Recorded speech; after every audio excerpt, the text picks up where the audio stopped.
Ocean Funball and Infinite Storyscape have recently gone viral through social media ads that promise effortless earnings for simply playing colorful, casual games.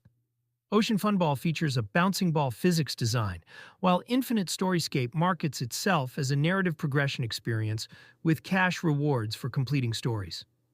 Both titles, however, exhibit the same suspicious pattern: heavy ad integration, inflated earning expectations, and virtually non-existent payouts.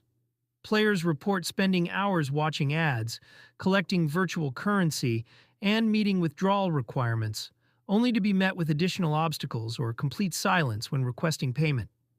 Multiple independent reviewers and Reddit discussions confirm these apps are more focused on generating ad revenue than rewarding users. The developers' lack of transparency and the absence of verifiable payment proofs further undermine their legitimacy. While neither game poses a direct security risk, both exploit the earn while playing hype to attract downloads.